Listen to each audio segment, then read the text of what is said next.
જય જિનેન્દ્ર. સમાજના સર્વે ધર્મપ્રેમી સજ્જનોને જણાવવામાં આવે છે કે આપણી ચેનલ 42DH ધાર્મિક શિક્ષણ શિબિર દ્વારા અત્યાર સુધીના સ્વાધ્યાયમાં કોઈ પણ શંકા કે પ્રશ્ન હોય તો અમારા વોટ્સએપ નંબર 8200048192 ઉપર આપનું નામ, ગામ અને પ્રશ્ન મોકલશો. તેનું સમાધાન પંડિતજી મહેશભાઈ દ્વારા 13/5/2020 રોજ પ્રવચન બાદ કરવામાં આવશે. ધન્યવાદ. मंगलम भगवान वीरो मंगलम गौतमो गणी मंगलम कुंद कुंदाद्यो जैन धर्मोस्तु मंगलम सर्व मंगल मांगल्यम सर्व कल्याणकारकम प्रधानम सर्वधर्माणां जैनम जयतु शासनम नमो अरिहंताणं नमो सिद्धाणं नमो आयर्याणं नमो उवज्झायाणं नमो लोये सौवसाहूणं.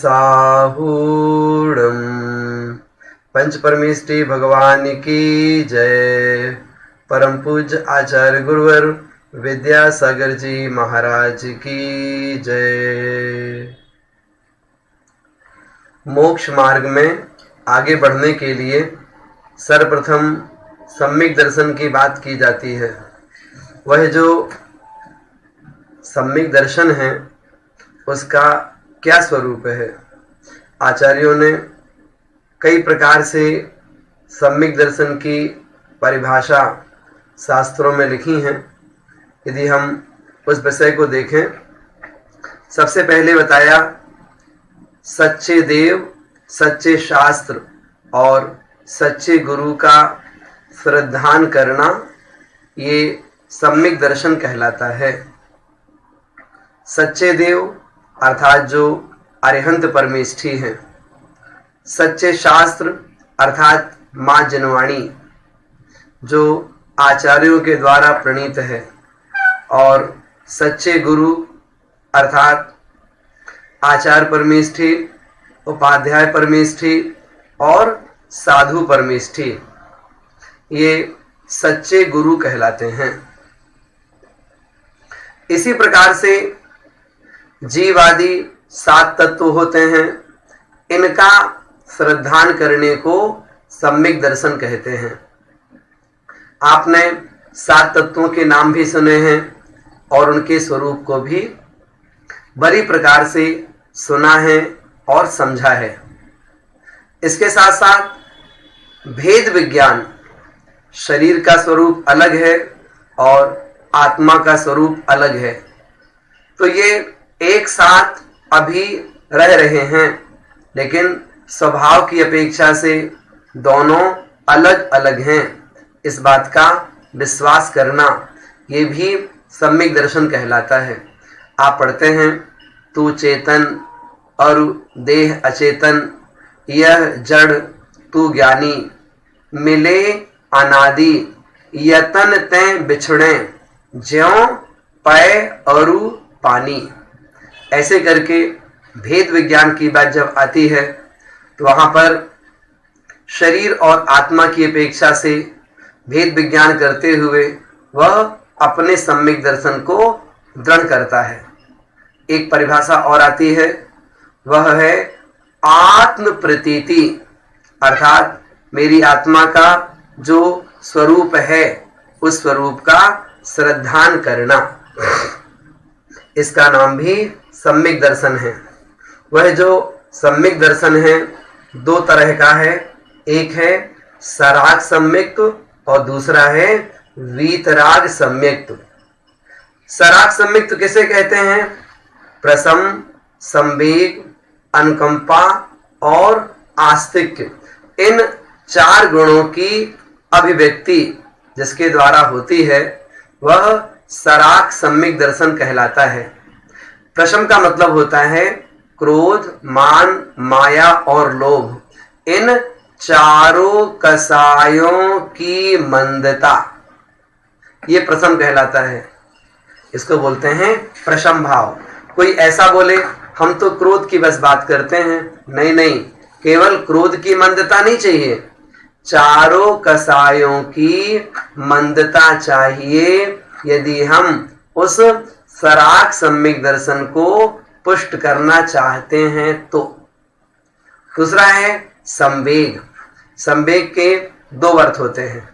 एक अर्थ है संसार शरीर भोगों से विरक्ति, और संवेग का जो दूसरा अर्थ है वो है पाप से अरुचि और धर्म के प्रति श्रद्धा, धर्म के प्रति श्रद्धान रुचि, धर्म में प्रीति, इसका नाम संवेग है। तीसरा होता है अनुकंपा अर्थात जीव दया, ये अनुकंपा कहलाती है। और चौथा आस्तिक। आस्तिक मतलब आस्था का भाव, किसके प्रति? अपनी आत्मा के प्रति, मेरी आत्मा का अस्तित्व अनादि अनंत है।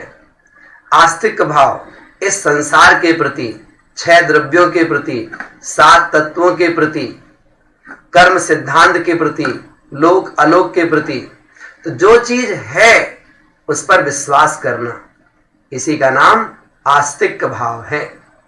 तो जिनके पास में सम्यक्त होता है उनके पास ये 4 गुण हुआ करते हैं।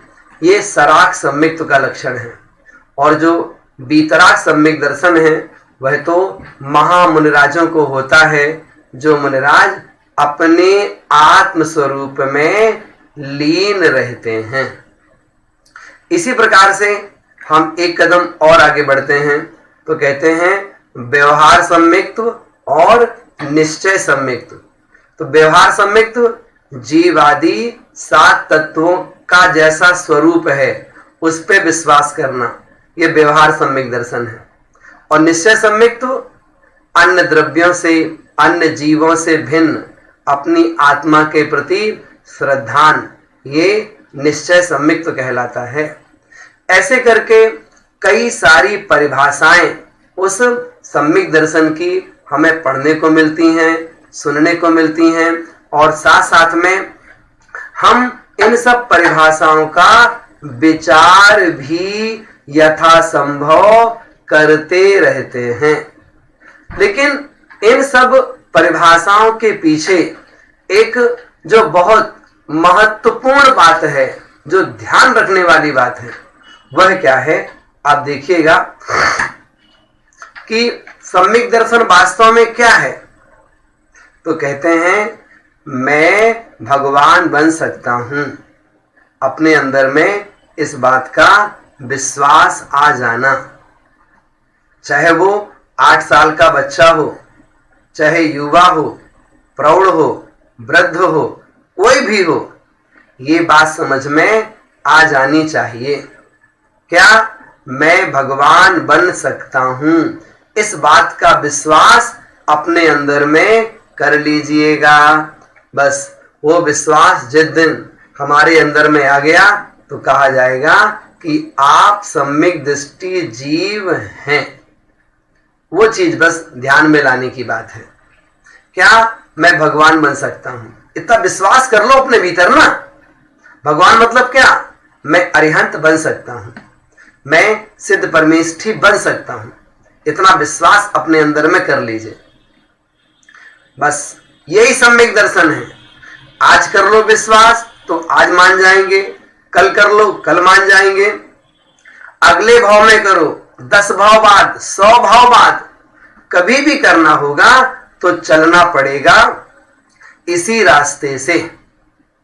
आचार्यों ने जब 4 अनुयोगों की चर्चा की तो उन अनुयोगों के आधार पर भी इन सम्यक दर्शन को घटित किया। जैसे जिनवाणी का द्रव्यानुयोग है तो वहां कहते हैं 7 तत्वों का श्रद्धान, स्वपर भेद विज्ञान, आत्म प्रतीति, इसका नाम सम्यक दर्शन है। हम पढ़ते हैं करणान योग की अपेक्षा से, तो वहां बताया जाता है कि सम्यक दर्शन की प्राप्ति के लिए अंतरंग में कर्मों का उपशम क्षय अथवा क्षयोपशम होना चाहिए। वे कर्म कौन से हैं? अनंतानुबंधी क्रोध, अनंतानुबंधी मान, अनंतानुबंधी माया और अनंतानुबंधी लोभ। चार कषाय तो ये हो गई अनंतानुबंधी संबंधी। और दर्शन मोहिनी के तीन भेद हैं, एक है मिथ्यात्व, दूसरा है सम्यक मिथ्यात्व और तीसरा है सम्यक प्रकृति। तो चार और ये तीन, इन सात प्रकृतियों का उपशम हो अथवा क्षयोपशम हो अथवा इन सातों का क्षय हो। इन सात प्रकृतियों के उपशम से औपशमिक सम्यक्त्व की प्राप्ति होती है, इनके क्षय से क्षायिक सम्यक्त्व की प्राप्ति होती है और इनके क्षयोपशम से क्षयोपशमिक सम्यक दर्शन की प्राप्ति होती है। इस प्रकार जैनाचार्यों ने सम्यक दर्शन को लेकर के सिद्धांत की अपेक्षा, करणान योग की अपेक्षा ये परिभाषाएं बताई हैं। इसी प्रकार से जो प्रथमान योग है और चरणान योग है, यहां पर बोलते हैं सच्चे देव शास्त्र गुरु पर श्रद्धान करना। और वो श्रद्धान कैसा हो? प्रसम, संवेग, अनुकंपा, आस्तिक्य इन गुणों से सहित हो और साथ साथ में सम्यक दर्शन के 8 अंग होते हैं, उन अंगों से भी सहित हमारा वह सम्यक दर्शन होना चाहिए। ये 8 अंग क्या होते हैं? जैसे हमारा अपना शरीर है, तो हमारे शरीर में भी 8 अंग होते हैं। उसी प्रकार से सम्यक दर्शन के 8 अंग हैं। तो अपने शरीर से हम उन अंगों की तुलना कर सकते हैं। तो जो ये 8 अंग हैं, ये कौन कौन से होते हैं, उनके नाम भी आचार्यों ने लिखे हैं। आपने रत्न कनंडक श्रावकाचार ग्रंथ का अध्ययन किया, द्रव्य संग्रह में भी चर्चा आती है और भी प्राचीन ग्रंथों में इन सब विषयों का उल्लेख हमें मिलता है। ये 8 अंग नेह संकित, नेह कांक्षित, निर्विचिकित्सा, अमूढ़ दृष्टि, उपगूहन, स्थितीकरण, वात्सल्य और प्रभावना, ये सम्यक दर्शन के 8 अंग होते हैं।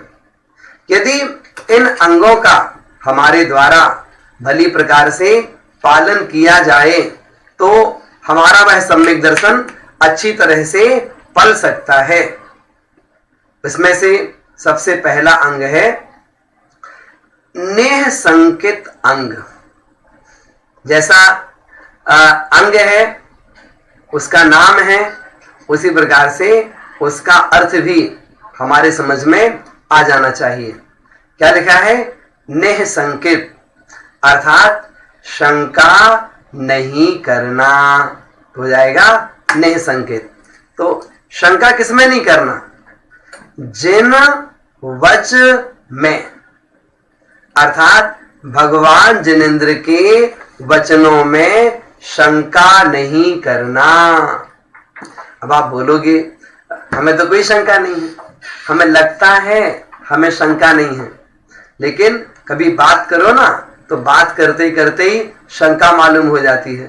कभी आप सूर्य चंद्रमा की बात करिए, कभी आप स्वर्ग नरक की बात करिए, है ना, और भी ऐसे प्रसंग सामने जोड़िए, किसी को बताइए, तुरंत बोल देगा हमें समझ में नहीं आता, है ना।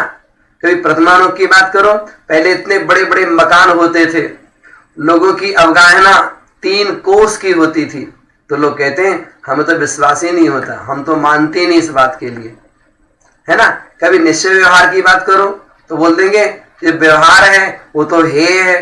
कहीं पुण्य पाप की बात करो, बोलेंगे जो पुण्य है वो तो हे है ना। कभी मोक्ष मार्ग की बात करो तो पंचम काल में तो मोक्ष मिलता नहीं है, तो कह को पुरुषार्थ करें। तो ऐसे करके हमारे अंदर में बहुत सारी शंकाएं पैदा होती हैं, बहुत सा अविश्वास हमारे अंदर बैठा रहता है। इसलिए आचार्य यहाँ पर हमें शिक्षा देते हैं कि जिन वचन में शंका न धार, भगवान जिनेंद्र के वचनों में हमें शंका नहीं करनी चाहिए। क्या करना चाहिए? हमारे अंदर में विश्वास होना चाहिए, और विश्वास पक्का विश्वास होना चाहिए कि जो लिखा है जैनाचार्यों ने वो सब तीर्थंकरों की वाणी है, अरिहंतों की वाणी है, और जो अरिहंतों की वाणी है वो हमेशा आत्म कल्याणकारी होती है।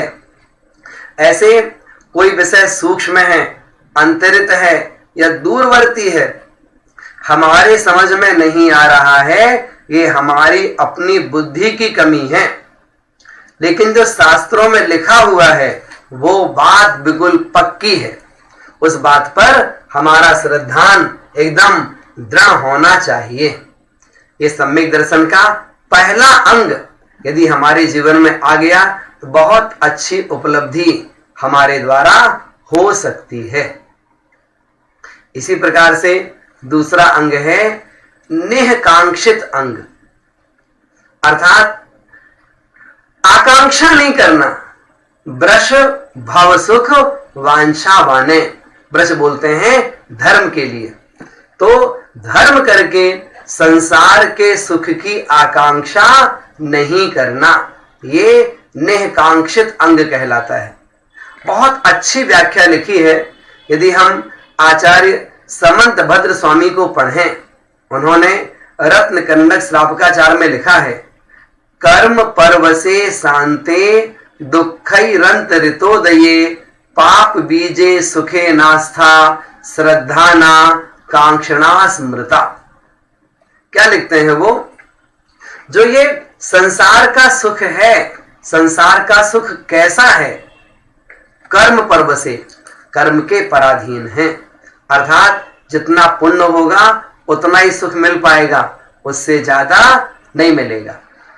और संसार का सुख कैसा है? शांते, अंत से सहित है, और दुखई रंत ऋतोदय, बीच बीच में वो दुखों से मिश्रित है। मतलब क्या? सुबह से शाम तक का जीवन जीते हैं आप, देखना अपने जीवन में आज के दिन कितना सुख मिला, कितना दुख मिला, कितना समय साता से बीता, कितना असाता से बीता, कितना संतोष में बीता, कितना गुस्से में बीता, कितना अहंकार में बीता।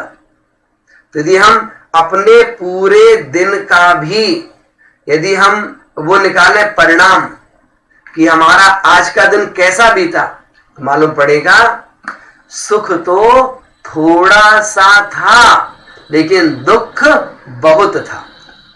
इसलिए जो संसार का सुख कैसा है? दुःखैरंत ऋतोदये, दुखों से मिश्रित है। और कैसा है? पाप बीजे, पाप का बीज है। ऐसे सुखे, ऐसे संसार के सुख में अनास्था रूप श्रद्धा, संसार के सुख में कोई आस्था नहीं है, तो इसमें श्रद्धा हमारा कैसा है? अनास्था रूप श्रद्धा है संसार के सुख में। तो अनास्था रूप श्रद्धा का नाम है निहकांक्षित अंग, अर्थात आकांक्षा करना ही नहीं। क्यों नहीं करना? संसार के सुख का स्वरूप भी जान लिया है।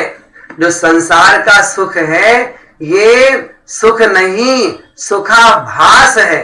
संसार का सुख सुख नहीं, वास्तव में ये दुख को दूर करने का उपाय है। ये आप बोलेंगे इसका अर्थ क्या होता है? इसका अर्थ होता है हम संसार में दुखी हैं, उस दुख का जो उपाय करते हैं ना, उसे हम सुख मान लेते हैं। वास्तव में वो सुख नहीं है, वो दुख का प्रतिकार है। जैसे भूख लगी, दुख हुआ, परेशानी होती, भूख लगती है तो भोजन किया हमने तो भोजन किया है तो हमने दुख दूर किया है कि सुख प्राप्त किया है? क्या उत्तर देंगे? भोजन किया तो दुख दूर हुआ है कि सुख मिला है? मालूम पड़ेगा कि दुख दूर किया है, सुख नहीं मिला है। अगर सुख मिला होता तो शाम को मत खाना, सुख मिला होता अब कल मत खाना। क्यों? भोजन करने से सुख मिलता है, सुख मिल गया, अब क्या आवश्यकता है? लेकिन नहीं, अभी भूख लगी, शाम को फिर लगेगी, फिर प्यास लगेगी, फिर पानी पिएंगे, फिर और कुछ खाने की इच्छा होगी। तो ऐसे करके संसार में रह करके हम दुख ज्यादा भोगते हैं। सुख की मात्रा बहुत कम होती है, लेकिन सुख की चाहत अपने अंदर में बहुत रहती है, और उस सुख की चाहत के लिए हम बार बार ये इच्छा करते हैं। क्या? धर्म करके हम संसार का सुख चाहते हैं, हमें स्वर्ग मिल जाए, हम सुख चाहते हैं, हमें खूब ढेर सारी देवांगनाएं स्वर्ग में मिल जाएं, हम बहुत सुख चाहते हैं, खूब वैभव चाहते हैं, कल्प वृक्ष मिल जाए हमें स्वर्ग जाकर के, हमें मेहनत ना करनी पड़े, हमें परिश्रम ना करना पड़े धन के लिए। तो इस प्रकार से हमारे अंतरंग में जो संसार के सुख की चाह नहीं है, उसका नाम है नेह कांक्षित अंग।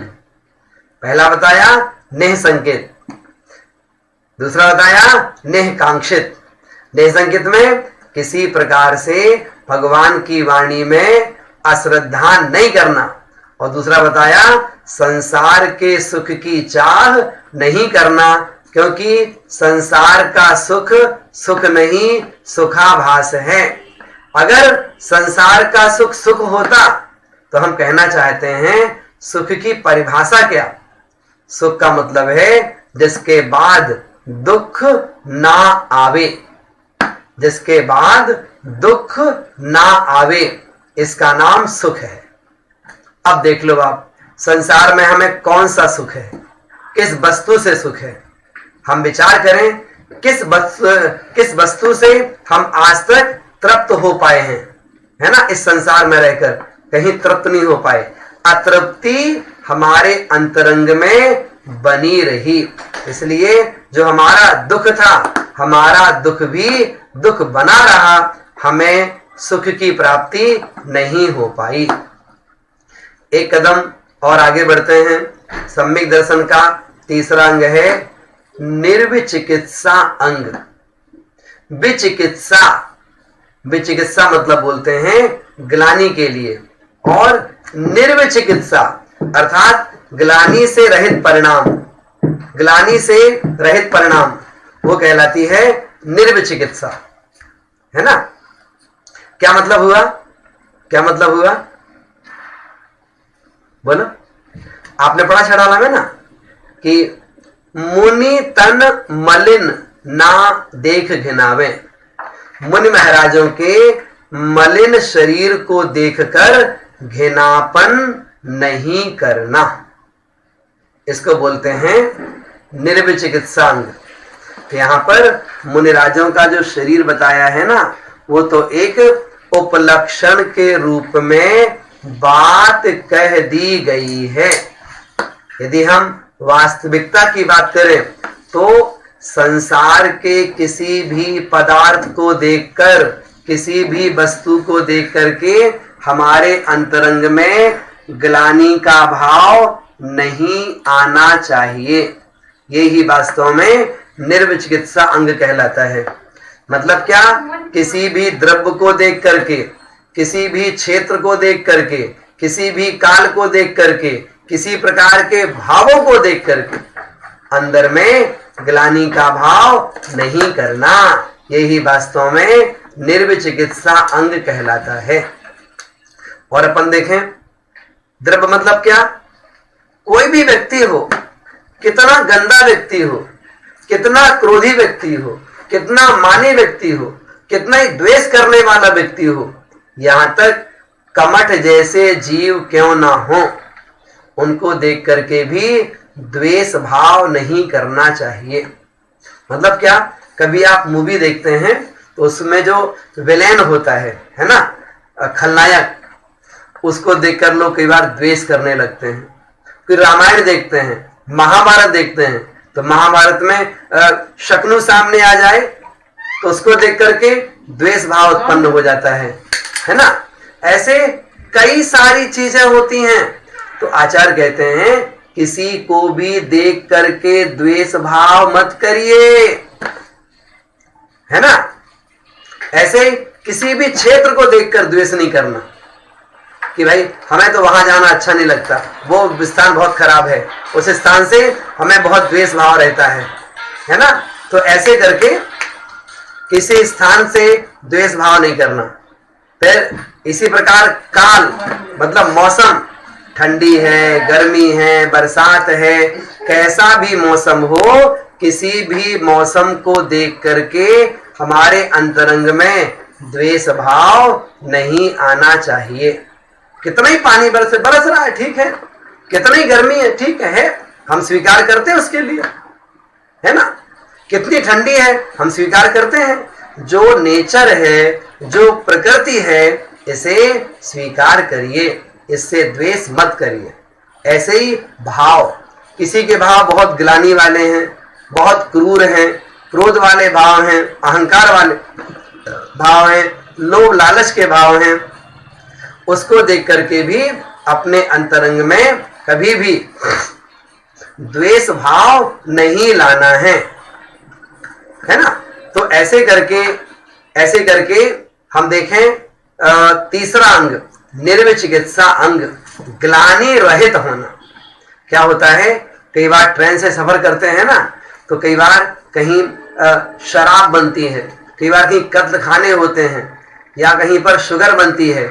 ऐसे स्थानों से निकलो तो बाहर आपको ट्रेन में बहुत तेज स्मेल आएगी, तो कहो तो लोग रूमाल लगा लेते हैं, कहो तो गालियां देने लगते हैं, है ना, कहो तो मतलब उसको बुरा भला कहने लगते हैं। कुछ मत करो भाई, 1 मिनट की बात है, अपनी श्वास को अपने अंदर में कर लीजिए, वो समय निकल जाएगा। क्योंकि उस 1 मिनट में कहो तो न जाने कितने लोग, कोई नाक बंद करेगा, कोई चेहरा खराब करेगा, कोई कुछ कहेगा, ठीक है विंडो बंद कर दो, ऐसे करके अलग अलग प्रकार के तरीके अपनाते हैं। यहाँ कहते हैं शांत रहिए। इसी प्रकार से कई बार आप सफर कर रहे हैं, है ना, अपनी गाड़ी से जा रहे हैं, 2 व्हीलर से जा रहे हैं, देखा बहुत ट्रैफिक है, बहुत ट्रैफिक है, तो ले हॉर्न पे हॉर्न बजा रहे हैं, बहुत लंबी भीड़ लगी हुई है, कहो तो उस जो गाड़ी भीड़ है उसको ही गालियां देने लगते हैं लोग। ग्लानि मत करो भाई किसी से, वो ग्लानि करना अपने लिए अच्छी बात नहीं मानी जाती है। ये भी हमारे सम्यक दर्शन में दोष लगाने वाली चीजें हैं, इनसे बचने का पुरुषार्थ करना चाहिए। सम्यक दर्शन का चौथा अंग आपके सामने आ रहा है, वो कहलाता है अमूढ़ दृष्टि अंग। मूढ़ बोलते हैं मूर्ख के लिए, और अमूढ़ जो मूर्ख नहीं है वो अमूढ़ कहलाता है। और दृष्टि बोलते हैं श्रद्धान के लिए, जिसकी श्रद्धा कैसी है, अमूढ़ हो गई है। जिसकी श्रद्धा मूढ़ नहीं है, अमूढ़ है जिसकी श्रद्धा।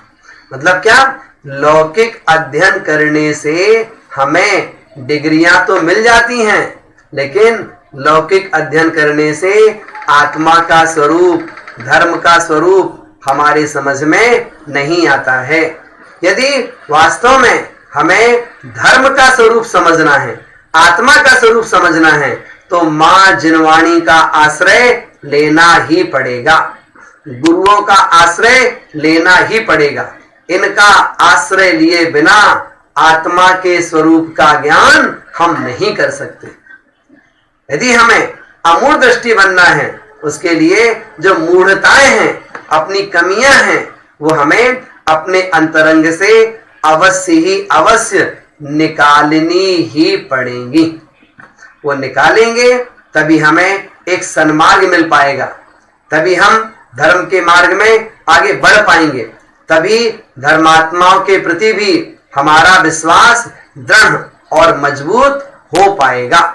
इसलिए सम्यक दर्शन के तो ये 4 अंग हैं, इन अंगों का भली प्रकार से हम पालन करें। ये चारों अंग श्रद्धानात्मक हैं, बाहर दिखते नहीं हैं, लेकिन अपने भीतर में दृढ़ आस्था के साथ इनका पालन हमें करना ही होगा। आप देखिए ना, किसी को डॉक्टर बनना है, किसी को इंजीनियर बनना है, किसी को सीए बनना है, किसी को आईटी में जाना है, आईआईटी में जाना है, और भी क्षेत्रों में कोई आगे बढ़ना चाहता है, तो वो उससे संबंधित साहित्य पढ़ता है कि नहीं, उससे संबंधित किताबें पढ़ता है कि नहीं, उससे संबंधित शिक्षक के पास में, प्रोफेसर के पास जाता है कि नहीं, है ना। तो वो अध्ययन करता है, प्रोफेसर के पास जाता है, उनसे सीखता है, समझता है। उसी प्रकार से यदि हमें आत्मा के सही स्वरूप को समझना है, हमें भगवान बनना है, हमें सम्यक प्राप्त करना है, हमें मुनि महाराज बनना है, तो उसके लिए भी मां जिनवाणी का आश्रय लेना पड़ेगा। जैसे लौकिक में हम बहुत सारे साहित्य का आश्रय लेते हैं, जैसे हम प्रोफेसर का आश्रय लेते हैं, वैसे हमें मोक्ष मार्ग में भी, धर्म के मार्ग में आगे बढ़ने के लिए, आत्मा के स्वरूप को जानने के लिए गुरु का सानिध्य लेना पड़ेगा। तो ऐसे हमें अमूल दृष्टि अंग का पालन करना है, तो आत्मा के स्वरूप को सही रूप से जानना होगा। वो जानेंगे तभी कहेंगे कि हाँ, हम पक्के श्रद्धालु हैं। तो ये सम्यक दर्शन के जो 4 अंग हैं, ये श्रद्धानात्मक होते हैं। इन पर श्रद्धान करें और अपने जीवन को दृढ़ बनाने का पुरुषार्थ करें। एक कदम और आगे बढ़ते हैं। अब बाद के 4 अंग आपके सामने आते हैं। कौन से हो जाएंगे? स्थितिकरण, उपगूहन, वात्सल्य और प्रभावना। ये बाद के 4 अंग हैं। ये 4 अंग आचरणीय होते हैं, पालन करने हैं, ये दिखने चाहिए जीवन में। पहला है स्थितिकरण, उपगूहन। उपगूहन ले लीजिए, मतलब क्या हुआ? उपगूहन अपने गुणों को ढकना, दूसरों के अवगुणों को ढकना, अपने अवगुणों को प्रकट करना, दूसरों के गुणों को प्रकट करना। तो जो उपगूहन अंग है ना, इसके 2 नाम आते हैं। एक तो है उपगूहन और दूसरा है उपब्रहण। तो उपगूहन शब्द का अर्थ होता है छिपाना और उपब्रहण का अर्थ होता है बढ़ाना। तो छिपाना क्या है? अपने गुणों को छिपाना है ना। बढ़ाना क्या है? अपने आत्मिक गुण हैं उनको बढ़ाना है, और दूसरों के दोषों को छिपाना है। छिपाने की अपेक्षा दूसरों के दोषों को भी छिपाना है और अपने गुणों को भी छिपाना है। तो बहुत ही वैज्ञानिक है जैन धर्म की 8 अंग। जब हम उपगूहन अंग की बात करते हैं तो कहते हैं जो चीज छिपाई जाती है वो चीज बढ़ जाती है। आप बताइए क्या छिपाते हैं? अपने गुण। गुण छिपाएंगे, गुणों की वृद्धि होगी। अपने दोष छिपाएंगे, दोषों की वृद्धि होगी। क्या छिपाना है? अपने ऊपर है। और आप विचार करो, हम भगवान के सामने खड़े होते हैं, वहां दोनों काम करते हैं। वहां पर हम गुण भी बताते हैं और दोष भी बताते हैं, गुण भी बताते हैं और आलोचना भी करते हैं। बहुत अच्छे काम करते हैं वहां पर हम। वहां पर गुणानुवाद करते हैं भगवान का और आलोचना करते हैं स्वयं की, प्रशंसा करते हैं भगवान की, निंदा करते हैं स्वयं की। ये धर्म कहलाता है। ये जैन धर्म का मूल वेश है। ये कि जैसा बनना है वैसे जो बन गए हैं हम उनकी प्रशंसा करेंगे, और हम जैसा नहीं बनना चाहते हैं, जिन पापों से, कषायों से हम बचना चाहते हैं, भगवान के सामने खड़े होकर के उस प्रकार से पाप और कषाय में ना करूं, इस प्रकार से हम अपनी निंदा भी करते हैं, आलोचना भी करते हैं। लेकिन जब उपगुहानंग पालन करने की बात आती है तो कई बार वहां हम इस बात को भूल जाते हैं। वहां क्या करते हैं, धर्म क्षेत्र से बाहर आए तो अपनी प्रशंसा करने लगते हैं, अपना गुणानुवाद करने लगते हैं। आचार्य कहते हैं इस चीज से बचने का पुरुषार्थ करना चाहिए। अपना गुणानुवाद मत करिए। अच्छे काम करेंगे तो दुनिया आपको प्रणाम अपने आप करेगी, लेकिन हम अच्छे काम करके खुद अपनी प्रशंसा करके उसका श्रेय लेना चाहते हैं। कहते हैं इससे बचिए। अच्छा काम करेंगे दुनिया अपने आप प्रणाम करेगी, दुनिया सलाम करेगी, आपको अच्छा बोलेगी, लेकिन अच्छा करके खुद ही अपना अपना गाना गाने लगते हैं। इसको जैन धर्म अच्छा नहीं मानता। इसको भाई दूसरे को मौका दीजिए ना आपकी तारीफ करने की। दूसरा आपकी तारीफ करे तो अच्छी बात है। हम खुद अच्छा करते हैं और अपनी तारीफ करने लगते हैं, इसलिए इससे बचिएगा। अगर हम स्वयं अपनी तारीफ करने लगते हैं तो हमारा सम्मिक्त भी नष्ट हो सकता है और हमें नीच गोत्र का आश्रय होता है, और नीच गोत्र के आश्रय से बचना चाहिए। सम्यक दर्शन का अगला अंग आपके सामने आ रहा है, स्थितिकरण अंग। स्थितिकरण मतलब क्या, ये भी समझने वाला अंग है। ये जो धर्म के मार्ग में लगे हुए हैं, जो धर्म से जुड़े हुए हैं, क्वचित कदाचित कभी ये धर्म से दूर हो जाएं, इनसे गलतियां हो जाएं, तो उनका स्थितिकरण करना है ना। कामादिक करी ब्रसते चिगते निज पर को सुदृढ़ावे। धर्म के मार्ग से हम चित हो गए हैं, है ना, या फिर धर्म के मार्ग से कोई दूसरा चित हो गया है, अपनी आत्मा का भी स्थितिकरण करिएगा। अपना भी स्थितिकरण करना है और दूसरों का भी स्थितिकरण करना है। दोनों प्रकार से वो। एक बार की बात, आचार्य जी ने प्रसंग सुनाया कि सफर में जा रहे थे, पैदल विहार कर रहे थे आचार्य श्री, तो एक कोई 4 पहिए गाड़ी, जीप मान के चलिए या कार होगी, तो वो जाके सड़क से उतरते उतरते उतरते जमीन में खिसक गई, नीचे 10, 12, 15 फीट नीचे गिर गई वो। अब क्या करें, अब ऊपर कैसे लाए उस गाड़ी के लिए, सब परेशान। थोड़ी देर बाद एक जीप पीछे से आई और वो जीप आई, उसको रोका गया, आगे वाली गाड़ी से उसको जोड़ करके उस गाड़ी को भी पीछे किया और पीछे करके उसको लाइन पे लगा दिया।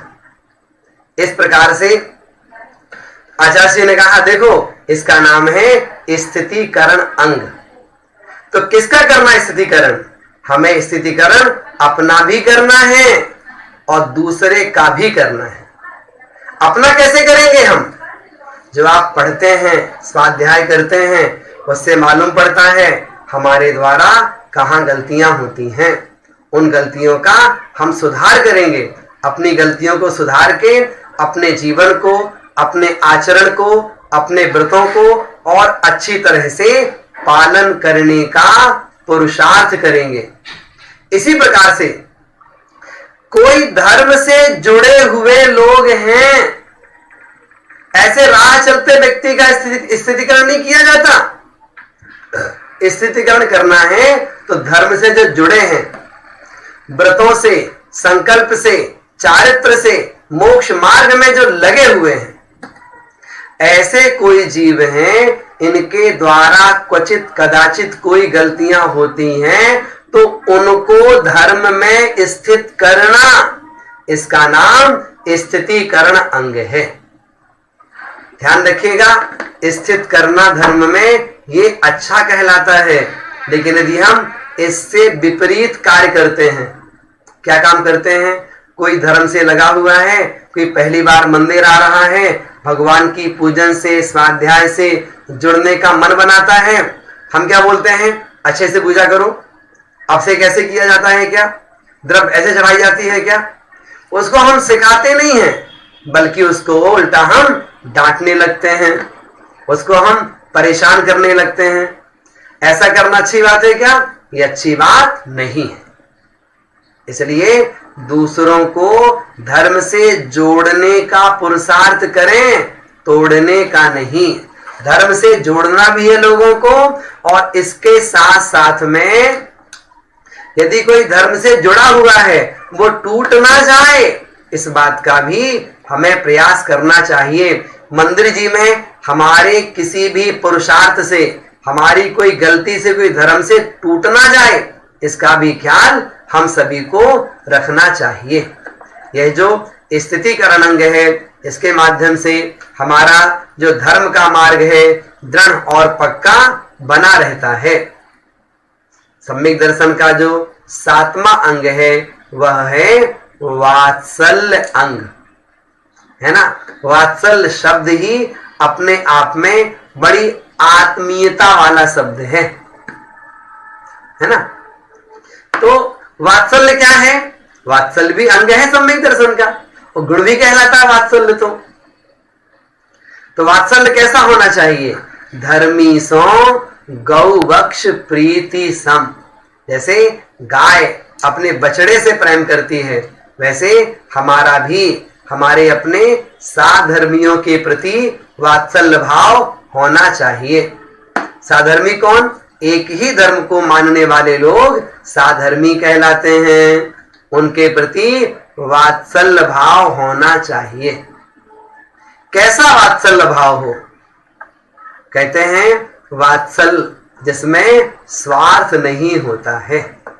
मुनि क्षमा सागर जी महाराज ने एक बार बताया कि स्नेह और वात्सल्य दो अलग अलग शब्द हैं। जब हम स्नेह की बात करते हैं, स्नेह कहीं ना कहीं राग का प्रतीक होता है, और जो वात्सल्य है वह गुण है।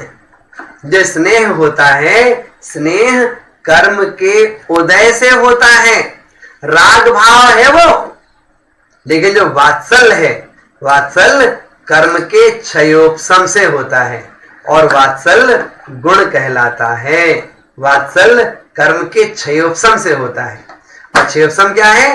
क्षयोपशम गुण कहलाता है। इसलिए वात्सल्य होना चाहिए किससे? साधर्मी के प्रति, लेकिन स्नेह नहीं। आपने सुना है ना, फैले प्रेम परस्पर जग में, मोह दूर ही रहा करे। प्रेम तो फैले, प्रेम तो फैले, लेकिन मोह दूर रहे। कारण क्या? जो प्रेम है और जो मोह है, तो जो प्रेम है, प्रेम में वात्सल्य है, प्रेम में स्वार्थ नहीं है, और जो मोह है, मोह में स्वार्थ होता है। इसलिए यहां पर जब वात्सल्य की बात करते हैं तो निस्वार्थ प्रेम का नाम वात्सल्य है। जहां पर ऐसा निस्वार्थ प्रेम होता है, वो चाहे फैमिली हो, वो चाहे मित्र हो, कोई भी हो, उनका जीवन बहुत अच्छा बीतता है। उनकी मित्रता हमेशा बनी रहती है, जिस मित्रता में कभी स्वार्थ नहीं आता। और जिस मित्रता में स्वार्थ आ जाता है, जिस मित्रता में अपेक्षाएं उत्पन्न होने लगती हैं, मुझे इनसे ये मिल जाए, ये मिल जाए, जहां अपेक्षाएं उत्पन्न होने लगती हैं और अपेक्षाओं की पूर्ति ना होने पर, अपेक्षा की उपेक्षा होने पर वात्सल्य धीरे धीरे समाप्त हो जाता है। इसलिए साधर्मी के प्रति हमारा जो स्नेह है वह निस्वार्थ होना चाहिए। वही सम्यक दर्शन का 7वां वात्सल्य अंग कहा जाता है। इसी प्रकार से इसका जो 8वां और अंतिम अंग है वह है प्रभावना अंग। प्रभावना किसकी करना? धर्म की, है ना। क्या कहते हैं? आत्मा प्रभावनीयो रत्नात्रय तेजसा सततमेव। आत्मा प्रभावनीय है रत्नात्रय के तेज से, कब सतत निरंतर आत्मा प्रभावनीय है। दान, तप, पूजा, अनुष्ठान इत्यादि बड़े बड़े धार्मिक आयोजन करने से धर्म की प्रभावना अपने आप हुआ करती है ना। जैसे आप लोग हैं तारंगा जी में शिक्षण शिविर लगवाते हैं, उससे क्या है, धर्म की प्रभावना होती है। कोई लोग हैं सम्मेद शिखर की यात्रा करवाते हैं, वो धर्म की प्रभावना करते हैं। ऐसे ही कोई गौशाला के लिए, त्यागी वृत्तियों के लिए, मुनि महाराजों के बिहार के लिए फंड एकत्रित करते हैं, और है तो जहां आवश्यकता होती है वहां वह धनराशि भेजी जाती है, उससे भी धर्म की प्रभावना होती है। ऐसे करके धर्म की प्रभावना के बहुत सारे कारण हैं। कोई मंदिर बनवाते हैं, कोई पंच कल्याणक करवाते हैं, कोई मूर्ति पधराते हैं, है ना, कोई वेदी प्रतिष्ठा करवाते हैं, तो पंच कल्याणक करवाते हैं। इस प्रकार से धर्म की प्रभावना भी अनेक साधनों से, अनेक कारणों से आप लोगों के द्वारा की जाती है। इस प्रकार से यदि हम विचार करते हैं तो सम्यक दर्शन के 8 अंग हमारे जीवन के लिए बड़े बहुमूल्य होते हैं, और इन 8 अंगों को हम अपने शरीर के 8 अंगों के साथ घटित कर सकते हैं, है ना। कैसे करेंगे? पंडित पन्नालाल जी शास्त्री जी ने रत्न श्रावकाचार में घटित किया है। जैसे पहला अंग बताया, नेह संकेत अंग। क्या मतलब हुआ? जैसे हमें कहीं भी जाना होता है, सबसे पहले क्या होगा, राइट पैर, है ना, जो दाहिना पैर है वो आगे बढ़ेगा। हम सबसे पहले जाने को तैयार हैं। समाज में कई बार होता ना, मतलब सलाह देने वाले तो बहुत लोग हो जाते हैं, लेकिन आगे कौन आएगा, आगे बढ़कर काम कौन करेगा, ये कहते हैं तो कोई आगे आने को तैयार नहीं होता। तो कहते हैं ना, सलाह खूब दे देंगे लेकिन काम करने को बोलो तो कोई आगे नहीं आता। तो यहां पर सम्यक दर्शन का पहला अंग नेह संकेत अंग, हमारा दाहिना पैर आगे बढ़ा, हम सबसे पहले चलने को तैयार हैं। तो बायां पैर क्या होगा, बिना अपेक्षा के अपने आप आगे बढ़ेगा। नेह संकेत तो नेहकांक्ष। तो क्या है, एक के पीछे फिर पूरी जनता काम करने के लिए तैयार हो जाती है, लेकिन एक को तो आगे आने पड़ेगा। उसी प्रकार से ये नेह संकेत अंग, नेहकांक्षित अंग दोनों पैर हो गए। फिर निर्विचिकित्सा अंग, अर्थात ग्लानि नहीं होना। जो अपना जो लेफ्ट हैंड है ना, तो अपने शरीर का मल साफ करते हैं इससे। कभी ग्लानि होती है क्या? गंदगी लगती क्या? कभी नहीं लगती। तो जैसे लेफ्ट हैंड से अपने शरीर का मल साफ करते हैं, कभी ग्लानि नहीं होती, वैसे ही कभी किसी से ग्लानि नहीं करना, ये निर्विचिकित्सा अंग कहलाता है। जब कभी कोई बात बड़े आत्मविश्वास के साथ कही जाती है, जो हम कह रहे हैं सही है, ऐसा ही है, ये हाथ आगे आता है ना, सीधा हाथ, राइट हैंड। उसी प्रकार से जो सम्यक दर्शन का चौथा अंग है, अमूढ़ दृष्टि अंग, बिल्कुल सही बात कह रहे हैं, ये हाथ उठ जाएगा, ये पक्के का प्रतीक है, ये कहलाता है अमूढ़ दृष्टि अंग। इसी प्रकार से स्थितिकरण ले लीजिए। जैसे पीठ है, एक बोरा गेहूं लेके जाना है तो हाथों से नहीं ले जा सकते, लेकिन पीठ में रख दो, आराम से ले जाएंगे। जैसे पीठ ये स्थितिकरण अंग का प्रतीक होती है। फिर उपगुहन, अपने शरीर के जो गुप्तांग होते हैं, है ना, तो ये जो है, ये क्या है, जैसे अपने शरीर के उन अंगों को छिपाते हैं, उसी प्रकार दूसरों के दोषों को और अपने गुणों को छिपाना, ये अंग कहला जाता है। फिर आता है वात्सल।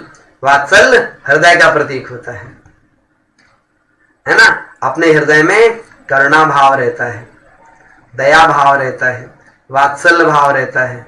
कोई कुछ भी कह जाए, इधर बुरा नहीं लगना चाहिए, हृदय में, हृदय से उसका स्थान नहीं टूटना चाहिए, बस वो चीज बनी रहेगी, सारा धर्म अच्छी तरह पलता जाएगा।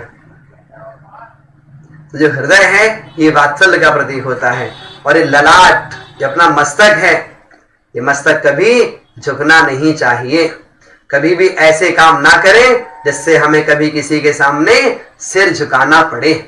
सम्यक दर्शन का 8वां अंग है, इसका नाम है प्रभावना अंग। किसका प्रतीक होता है? ये मस्तक का प्रतीक होता है। कहते हैं यदि आदर मिला है तो अपनी योग्यता पर आंच नहीं आने देना, हमेशा अपनी योग्यता बनाए रखना, कभी भी ऐसे काम नहीं करना जिसके कारण से हमें किसी के सामने झुकना पड़े। हमारे कारण से धर्म की प्रभावना हो या ना हो, लेकिन धर्म की अप्रभावना नहीं होनी चाहिए। इस प्रकार से आचार्य श्री हमेशा इस बात का कथन हम सभी के लिए किया करते हैं कि प्रभावना करो या ना करो, लेकिन कभी धर्म की अप्रभावना नहीं करना, ये विशेषता बताई जाती है। तो ये धर्म के 8 अंग हैं। तो प्रारंभ के 4 अंगों से बाद के 4 अंग निकल आते हैं। इसी प्रकार से जो ये 4 धर्म ध्यान होते हैं, आज्ञा विचय, अपाय विचय, विपाक विचय, संस्थान विचय, वो भी क्रम से इनके अंतर्गत आ जाते हैं। ऐसे ही मैत्री, प्रमोद, कारुण्य और माध्यस्थ, ये जो 4 भावनाएं हैं ये भी इसके अंतर्गत आ जाती हैं।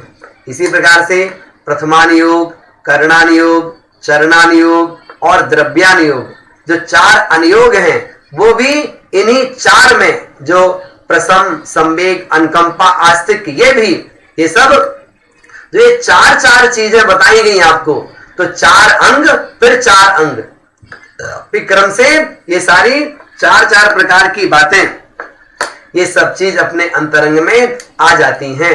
जब कोई जीव सम्यक दर्शन की प्राप्ति कर लेता है तो उसका कम से कम 4था गुण स्थान तो बन ही जाता है। उसका कषाय भाव अब 6 महीने से ज्यादा नहीं चलेगा। उसके अंदर में द्वेष भाव किसी से नहीं होगा। हम आपसे कहना चाहते हैं कि जो अच्छा है उसे अच्छा कहिए, जो अच्छा है उसे बुरा मत कहिए, जो बुरा है उसे बुरा मत कहिए, जो बुरा है उसे अच्छा भी मत कहिए। शराब पीने वाले को ना आप बुरा कहो ना अच्छा कहो, लेकिन जो धर्म करने वाला है उसे आप अच्छा कहो लेकिन बुरा मत कहो। अर्थात दुर्जन, क्रूर, कुमार्गरतों पर क्षोभ नहीं मुझको आवे, साम भाव रखूं मैं उन पर, ऐसी परिणति हो जावे। अर्थात जो खोटे मार्ग में लगे हुए हैं उनसे ना उनकी आप निंदा करिए ना उनकी प्रशंसा करिए, उनके प्रति हमेशा समभाव रखिए। यही हमें जैन धर्म शिक्षा देता है। मैत्री सबके प्रति रहे, अर्थात संसार के सब जीव सुखी हों, किसी को तकलीफ दुख ना हो, इस प्रकार का भाव मैत्री भाव है। वो मैत्री भाव तो सबके प्रति होना चाहिए। गुणी जनों को देख करके उनके प्रति प्रमोद, हर्ष का भाव होना चाहिए। 4 मिले 64 खिले, मिले 20 कर जोड़, और धर्मी से धर्मी मिले तो हर से रोम करोड़। अर्थात 4, 2 आंख हमारी 2 आपकी, 4 मिले 64 खिले, मुस्कुरा दिया, 32 हमारी 32 आपकी, मिले 20 कर जोड़, हाथ 10 उंगली हमारी 10 आपकी, है ना। और धर्मी से धर्मी मिले तो हर से रोम करोड़, हमारा रोम रोम पुलकित हो गया। इतनी प्रसन्नता होनी चाहिए, इसका नाम है प्रमोद भाव। फिर कारण भाव, करुणा का भाव रहना चाहिए अपने अंदर में, और मध्यस्थ भाव, ना निंदा ना प्रशंसा। किसकी?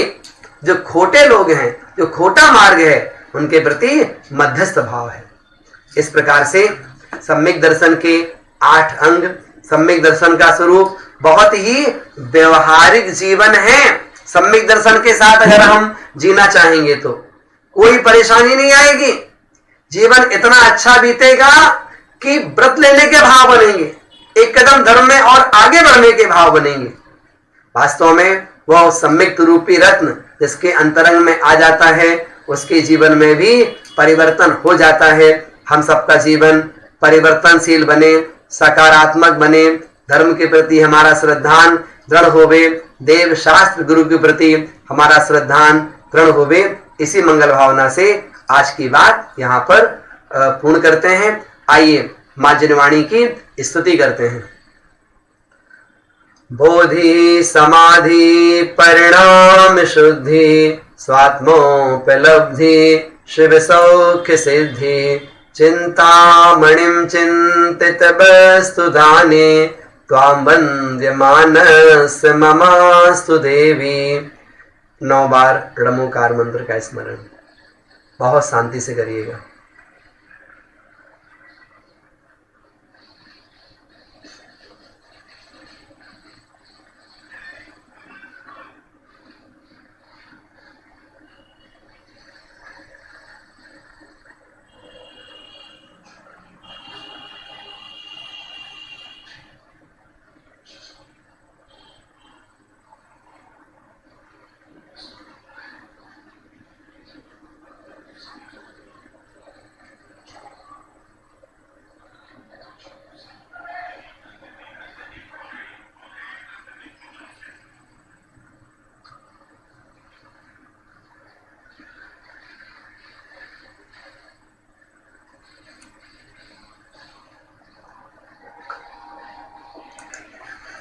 कल का विषय रहेगा अष्टमूल गुण, अर्थात मद्य मांस मधु का त्याग और 5 अणुव्रतों का पालन। ये कल का विषय है। जय जिनेन्द्र।